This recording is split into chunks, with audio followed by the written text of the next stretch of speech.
But our ultimate goal is to kind of be more of a version of an IDEO, in the Midwest, I guess.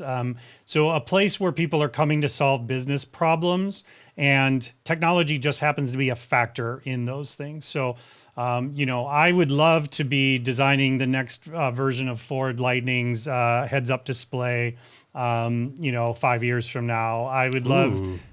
to be and helping them implement those things and understanding those changes that need to happen.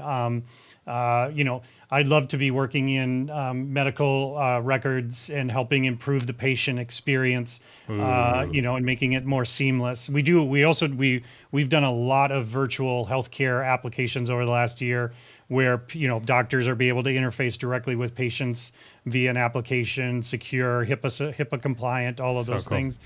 Yeah. So So just, oh, go ahead. Keep going. I'm I was sorry. just That going to was really say, good. for me, I want people coming us saying, we have these opportunities as a business. How can we leverage technology for us to make those things happen, versus where we're getting there, but versus we still get a number of people showing up saying, I want an app. How much for an app? And I want to Well, get, I the want to get HIPAA away stuff is from that. so cool Right. because I know that's so well and it's so broken. Healthcare is Yeah. so broken across the board. And every time I go to the doctor, I have to fill out a new form, and I have to go Yes. to my dentist and it's my Yep. chiropractor. And it shouldn't be that way. Like I should Nope. own my information. I should be able to walk in, scan something. Here's all my stuff. I don't have to fill it out and Nope. answer 7,000 questions again. And yeah, Nope, I you should shouldn't. be able to just put your iPhone on a thing and go boop, and then there's your health records. Doesn't matter where you go, if you're in an urgent care or a doctor.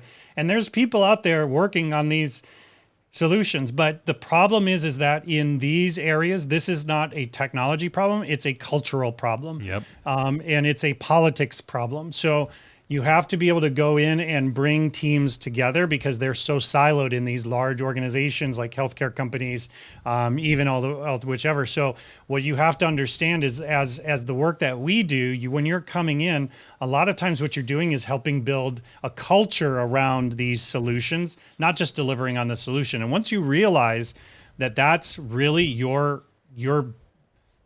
special sauce, is that you make them better as an organization. You don't just deliver a website. That's when your game levels up.